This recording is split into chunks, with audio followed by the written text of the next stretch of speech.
Hey y'all.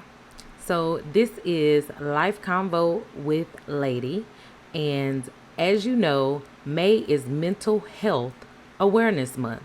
And so as you see on my screen, I do have many pictures of just different sayings and information involving mental health. So as you see, Mental Health Awareness Month, 1 in 4 people will suffer from some form of mental illness in any given year. And it says, break the silence, break the stigma. Not all pain is physical, and not all wounds are visible. And that is so true. At the end of the day, we all have things that we go through, and that is a part of life. And we need to be able to just break the silence. And if we're going through something, talk to someone about it. Life has obstacles and life brings on stress, unfortunately. Yet, there are ways and, things that you can seek out to assist you in getting help with such stress or other things that are going on in your life. So I definitely wanted to come on this platform and bring this information to your attention. If you don't know, I am doing a video podcast because I also have a audio podcast, which you can see down in the right hand corner, and that is the https:// lifeconvo.buzzsprout.com.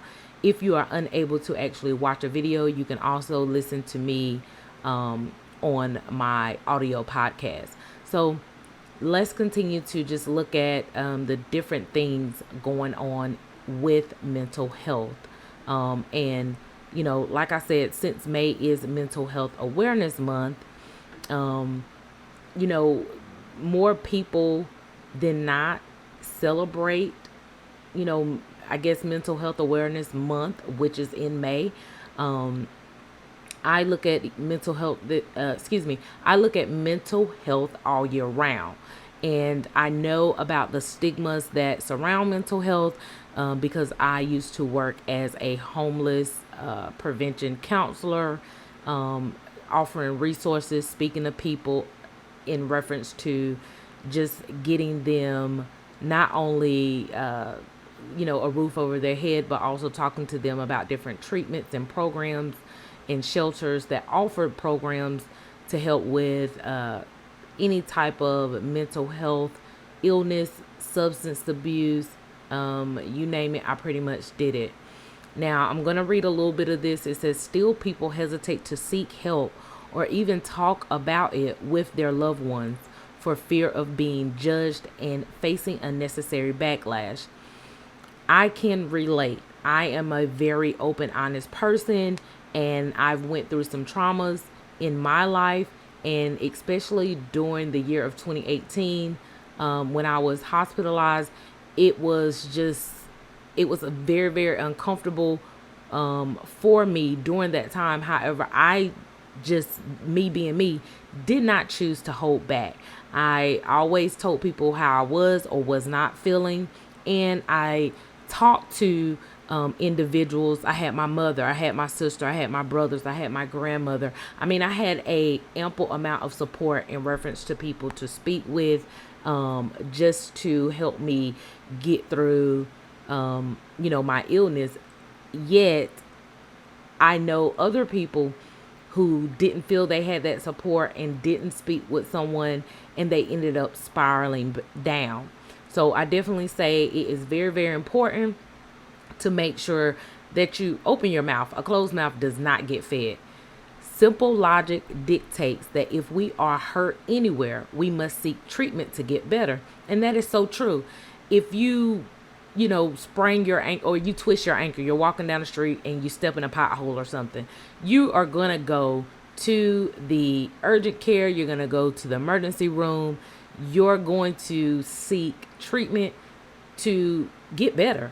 If you're having headaches or your stomach hurts, you're gonna reach out to your primary care or go to, like I said, an emergency room or a hospital. So why don't we do that when it comes to our mental health.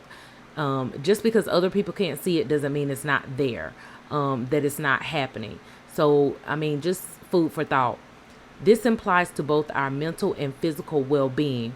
Well Mental Health Awareness Month is celebrated in the US. A more universal day is also celebrated by the WHO, and that's the World Health Organization, on October 10th, and it is known as World Mental Health Day. So again, just some information to put out there.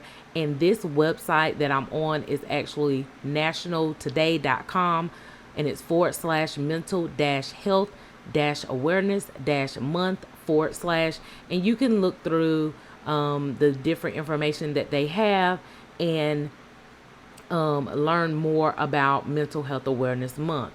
There are 4 types of mental health, and those are going to be anxiety disorder, personality disorder, psychochaotic disorders like eating disorders and schizophrenia. And most people don't usually speak about those disorders, but those disorders do, disrupt individuals' life. So that is why I'm definitely mentioning them here. How do you define mental health? For me, when it came to defining mental health, I mean, I felt it was pretty much explanatory. My health that I viewed in a mental aspect, or on a mental level, whether it be stress, whether it be me overthinking about things, not eating or sleeping due to some type of stress. Well, I did locate an article, and it was on mentalhealth.com. I don't know why I can't talk today, guys. It's just, it's been one of those days, but continue to bear with me, and I appreciate you being here. And if you haven't subscribed, I want to tell you to go ahead and hit that subscribe button, and make sure to hit the notification bell so you don't miss any of my videos, as I try to put out information that is motivational, as well as it's going to give you some knowledge of just, things that are going around in your daily life, as well as things that people speak about, hence Life Convo. So again, according to mentalhealth.gov, mental health includes our emotional, psychological, and social well-being. It affects how we think, feel, and act. It also helps to determine how we handle stress related to others and make choices. And that is the key. Being able to handle your stress, and also be able to perceive how your stress is affecting you, as well as how it relates to other things that you have going on in your environment, and the choices that you make. Mental health is important at every stage of life, from childhood and adolescence through adulthood. Per the Mental Health Hotline, nearly 20%, or 43.8 million American adults, have experienced some form of mental illness in any given year, which, remember, I just read that, as that was one of the main visuals that we seen when I first began presenting this information to you. And it can present itself in a wide variety of disorders, including anxiety, schizophrenia, substance abuse, eating, mood, and personality disorders. For about 9.8 million people, or 4% of the population, these disorders are so severe that they impair their ability to function in major life activities. Further, untreated mental illness increases the risk of homelessness, substance use disorder, legal issues, and suicide. And guys, I know you hear the fan in the background, but I did get a little warm, so I did turn it on. And being up under all these lights, and bringing up this information and researching and doing other things, I gotta keep it on. So I hope that's not going to discourage you in any way from getting the message. Now, experiencing a mental health challenge is stressful, Every day is different and may bring on overwhelming emotions and thoughts. I can relate to this. It absolutely 100% does bring on emotional thoughts and overwhelming emotions and thoughts. And like I said, as a person who doesn't hold back, I did open up my mouth and use it to say what needed to be said, so that I could, get help or get support or just have someone to talk to. So I would definitely recommend that's something that you do. And you're going to hear me keep saying that because, you know, just being able to see what you're going to, understand what you're going to, and express what you're going through will help you recover. Every day is a different day and may bring on overwhelming emotions and thoughts. The longer one takes to get help, the more difficult it becomes to recover. Treat, Treatment delay is a serious problem that results in serious consequences that limit opportunities socially and occupationally. This too can increase the risk of depression, not to mention suicide use. Just keep in mind, getting help is vital. And guys, I just said this, it's very, very vital that you open your mouth, say something so others can help you do something if you're not able to help yourself. Putting the right support systems in place is important for recovery from mental health challenge, which is in my opinion, and multiple studies have been done on this, it's possible. We always hear something is impossible, and I always say impossible, that word just means I'm possible. So it is possible to recover from the mental health challenges that you may have. And it could be just from something as simple as not getting enough sleep, or it could be something, a little more complex, such as schizophrenia. Yet you have to seek treatment to find out, where you are on that scale of mental health. The help available for dealing with mental illness is underused significantly, as I have seen this firsthand, unfortunately, when it actually does more good than harm. And again, this is just my opinion, but when I was working on the front lines, that is what I noticed. When you do not seek treatment, it can be harmful, as the lack of treatment that comes from so many things, such as the stigma associated with mental health, access to getting support and care, or not knowing where to go for support and care are the most common reasons many don't seek help.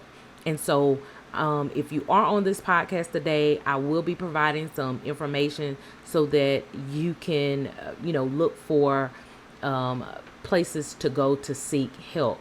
Now, I also want to bring up that, adults are not the only ones that go through mental health issues. And I am looking at the state of youth mental health. And this is kind of based on the Boys and Girls Club of America. And so I'll read a little bit of this. At the Boys and Girls Club, just like in schools, after school programs, and in homes across the nation, we're hearing the same thing. Kids are having behavioral challenges, kids are feeling stressed, and kids are showing signs of struggling with their mental health. And guys, there was a young lady, I'm pretty sure many of you may have seen it on YouTube, during or around the time, with another influencer on YouTube, Mr. Kevin Samuels, who passed away. But this young lady, she was, feeling like there was no more time left for her, and that what she was going through could not be fixed, and she took her own life. And so you have to make sure that you pay attention not only to the adults around you, but also the children surrounding you. When we consider the state of youth mental health, it's important to look to the data. While mental health in kids and teens is a hot topic right now, mental health issues among young people have been steadily increasing for the past decade. Now, that to me is like a missed opportunity, because if this is a hot topic and people are noticing and recognizing teens having these difficulties, then why on earth is it, still increasing? And you can continue to read. It says in the CDC study from 2019, 37% of high school students said they had experienced such persistent feelings of sadness or hopelessness in the past year that they couldn't participate in their regular activities. About 1 in 6 students from the same study reported making a suicide plan in the past year. And like I said, that is just horrible. Just looking at this information that they're providing and this data that they're showing, in 2009, 26%, and then it rose to 37% in 2019, experienced persistent feelings of sadness or hopelessness. Now, in 2009, there were only 11% who made a suicidal plan, and that rose by 5% when we got into 2019. Like, let's make it make sense. We have to stay vigilant and recognize the concerns and what is happening with our youth. And like I said, you can continue to look over this article and read more. And I'll make sure to have these articles down in the description if you want to, further review more information regarding youth. Sometimes you are developing a mental health illness or challenge. You may not recognize it. It can be a long time between getting diagnosed and receiving the appropriate treatment and support for your specific condition. Let's say you have anxiety, which often develops early in childhood and adolescence. That can be recognized and treated easily. Yet it is left untreated, then anxiety can lead to other mental illnesses, reduce educational advance, and career achievement. According to Mental Health First Aid curriculum, many people who experience anxiety do not receive treatment, and for those who do, it can be as long as 10 years or more from the onset of the disorder. And, unfortunately, sometimes you are going through a disorder, or you have, subtle signs. They may not be like all outright in individual's face. You can be kind of like a homebody, such as myself. And so the only people that come around are the ones that are very, very close to you.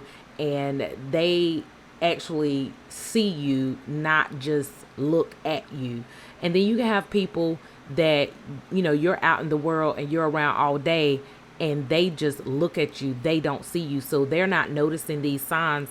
And by the time that, you do seek some type of treatment, it could have been going on for a while. And now you're, it's been years, and now you're just kind of spiraling or going through these challenges to get to recovery. So early intervention is a must. And I'm going to say that again. Early intervention is a must. Per the Mental Health First Aid website, early intervention refers to recognizing the warning signs of mental health or substance use challenge and acting before it gets worse. When you realize the signs and symptoms of mental health challenge early, it may be easier to get appropriate help from a counselor or medical professional before it becomes worse. Studies have shown that proper care and treatment make complete recovery from a mental health or substance use challenge attainable. Early intervention can also save a person and their loved ones from stress, prevent more serious symptoms from developing, and reduce the likelihood of problems with work, family, school, and substance use. Plus, it can help reduce medical costs and overall burden on friends and family members. Early intervention is crucial since it can slow the progression of the disease and restore your ability to function normally. Mental disorders affect mood, thinking, and behavior. It can significantly interfere with the ability to function normally, work, study, or maintain quality of life, affecting the quality of life as well. Although it is a social norm as it is common, more information suggests 1 in every 5 people may be affected as mental illness occur at any age, presenting itself in a child or an adult. And I'm going to go back to the screen where it said 1 in 4 people will suffer from form of mental illness in any given year. Break the silence, break the stigma. Not all pain is physical and not all wounds are visible. And that's, to me, that's very, very powerful. Now, I'm going to provide you with some information on places you can seek out assistance just to get help, and get information in reference to mental health. Mental health hotlines are a good starting point for getting help for mental illnesses. Now, since hotline operators, are available, they're there to help you. They have a wealth of information and resources, and they can provide you with, support, and also provide your family with support, to get you assistance or get get someone else, that is a loved one assistance. The most important function of mental health helpline is to connect you with treatment providers to reduce the impact a mental illness has on your functioning. All calls to a hotline are private and confidential, which can ease the discomfort about making the call for some people. When you reach a hotline, you'll speak to thoroughly trained hotline employees and volunteers. Now, I know many of you are probably thinking, what questions should I ask? Calling a hotline for the first time can be uncomfortable.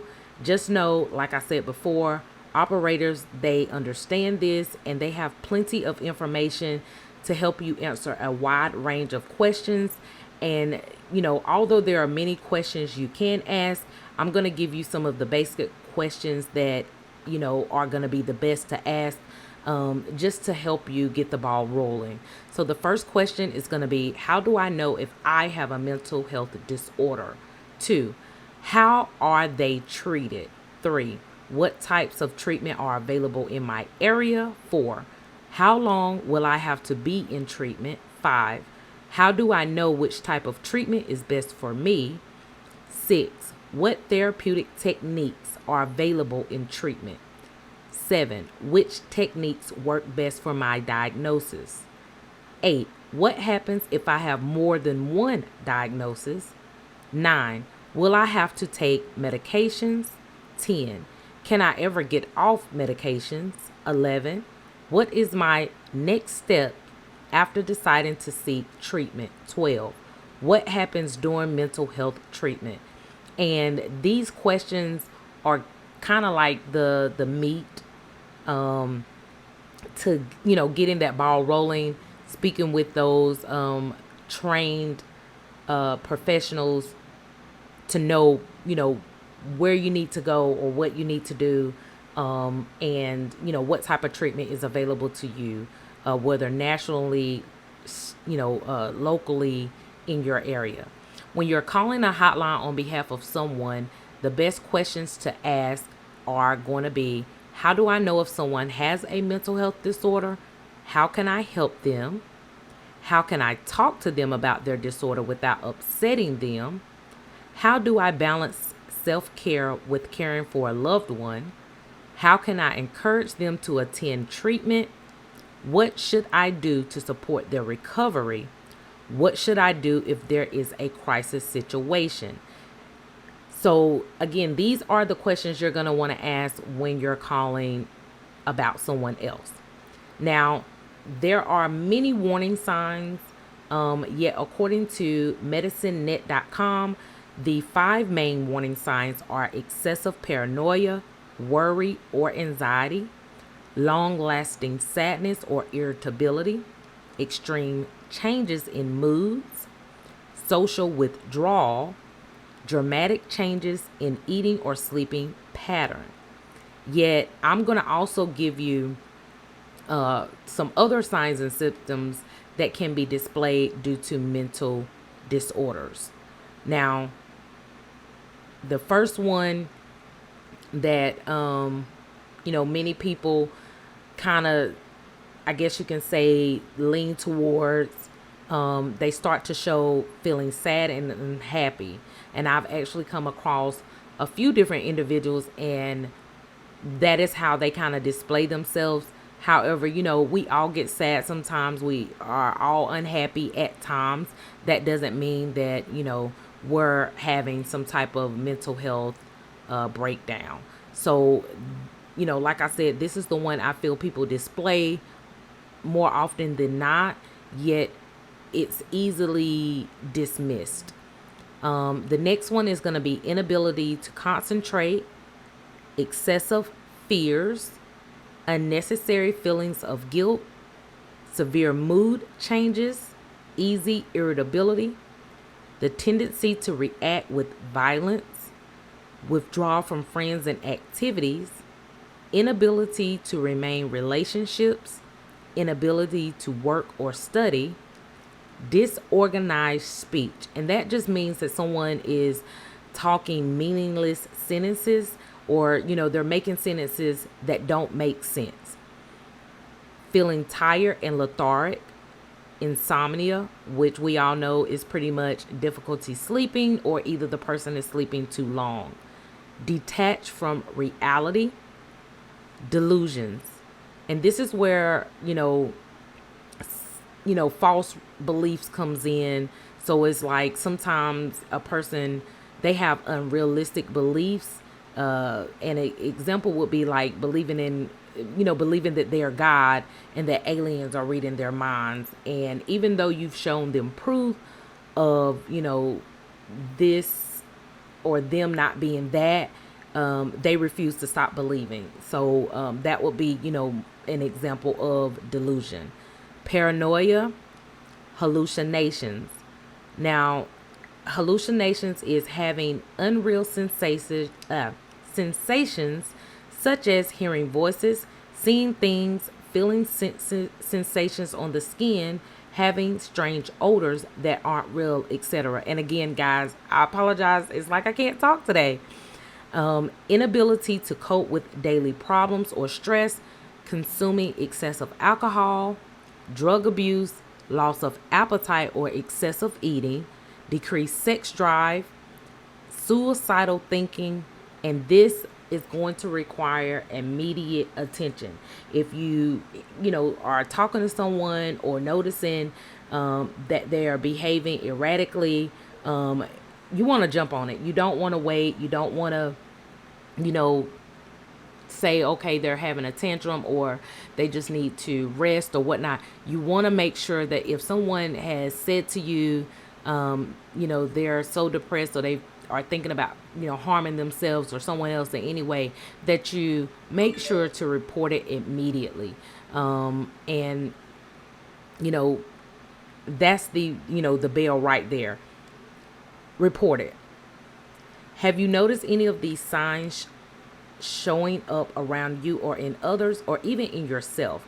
If you have, you can contact one of these organizations. The first is going to be the National Alliance on Mental Illness, and you can actually call them at 1-800-950-6264, or you can email them at info@NAMI, and that's NAMI.org.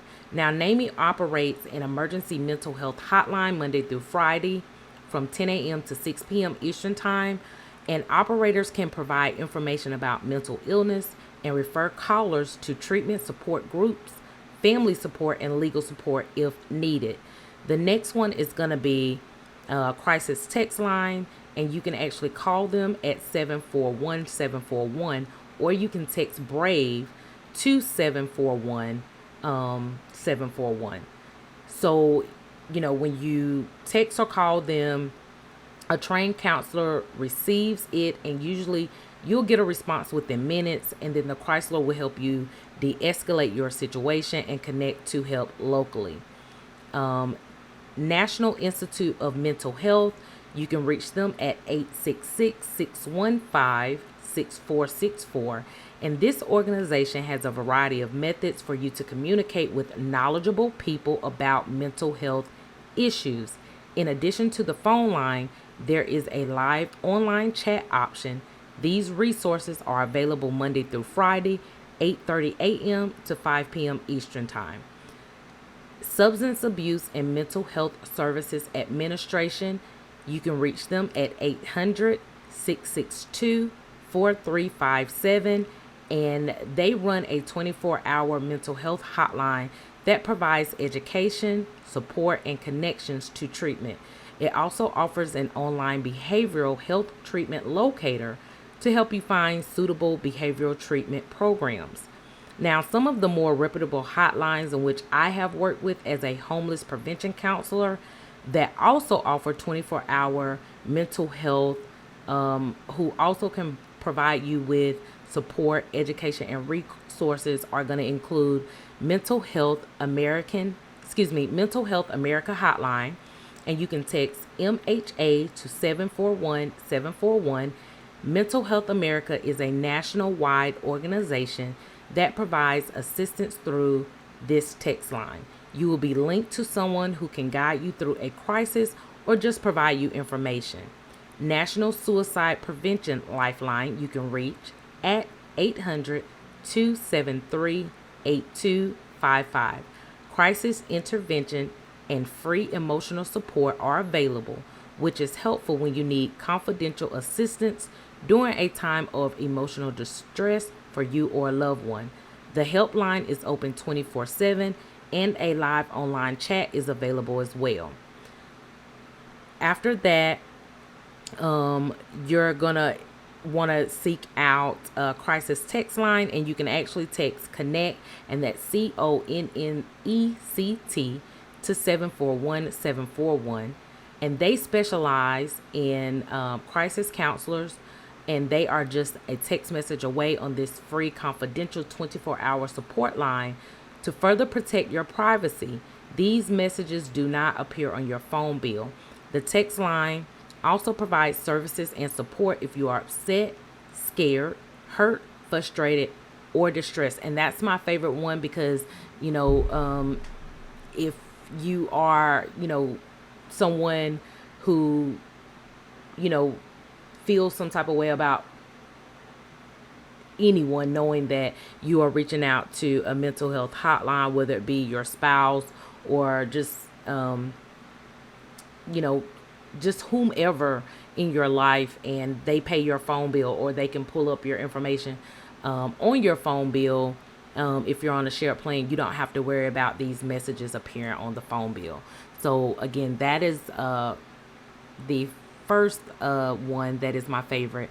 And the second one that's my favorite, which is going to be also the last one, is going to be the Samaritans. I've actually volunteered here while I was a homeless prevention counselor, and I just enjoyed my experience. And I wanted to actually bring my children in to volunteer and do some other things. Unfortunately, I ended up getting sick, and so that didn't take place. But my time just working with the other administrators at the Samaritans, like I said, I really valued it. And you can reach them at 212-673-3000.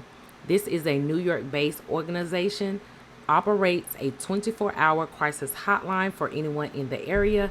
Even if you're not in crisis but feel like you need emotional support, this hotline can help.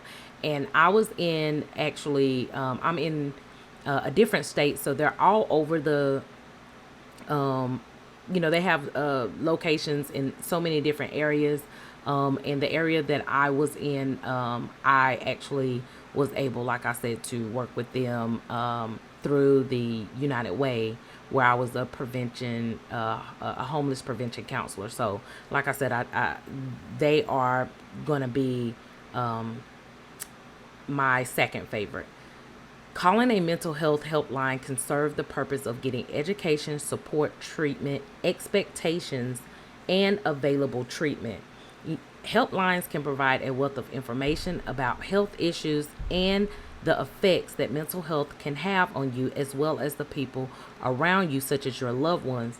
And most of us, we take an accountability of others, but we don't always just, look at what we need for ourselves.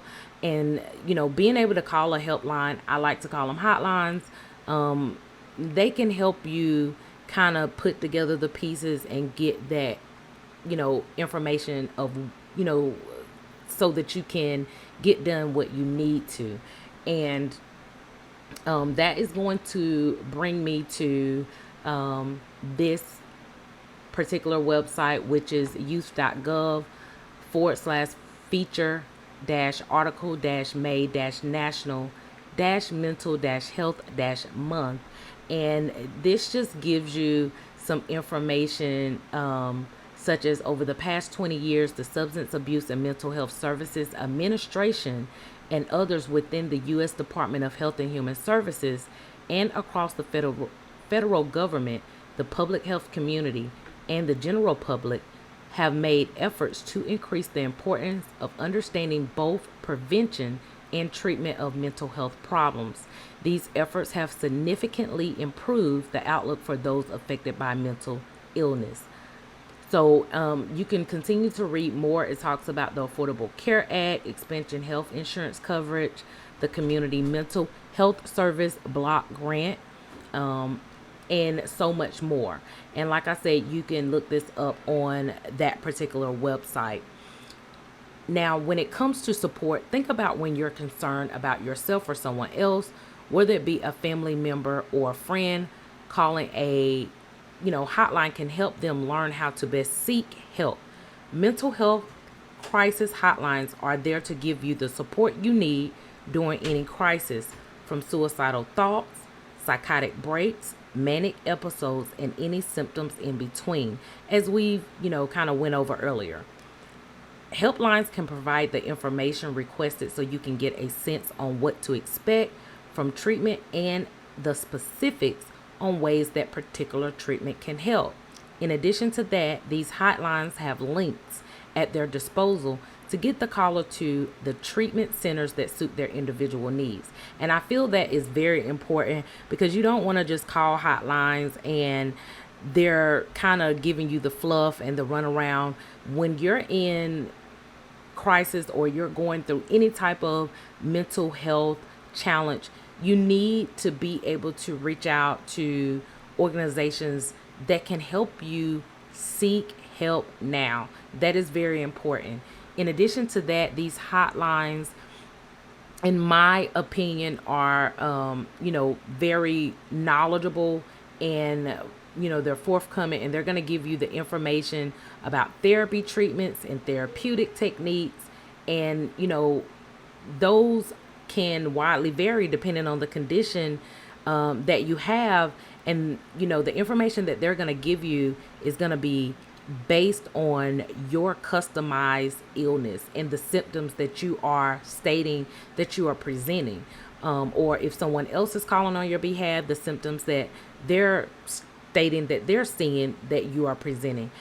I know firsthand that when, someone has the information about therapies and the treatments that are used, it's, it impacts them in a positive way. And, in my professional and personal opinion, it makes seeking help less intimidating for them. So I would definitely suggest that if you have someone, in your circle, in your camp, in your family, whether it be a friend or a loved one, that you are noticing, these signs or symptoms, that, make sure to come to them in a positive manner and bring information when you do come to talk to them about, their mental health challenge, because it can make all the difference when you give someone the information. They can see it and read it for themselves.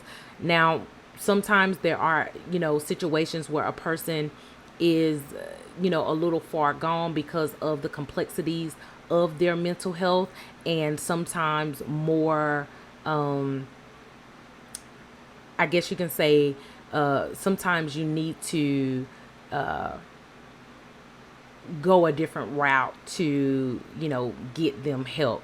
However, I wanted to, like I said, bring this to you, and I want everyone to continue to just open their mouth, speak how they are feeling and what they are going through, and whether it be to a family member or a friend, someone that's close to you, or you're reaching out to these organizations that I have listed.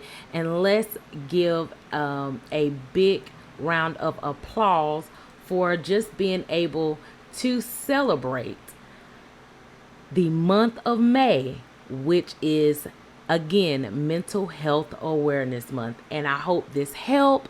And I will catch you guys in the next one.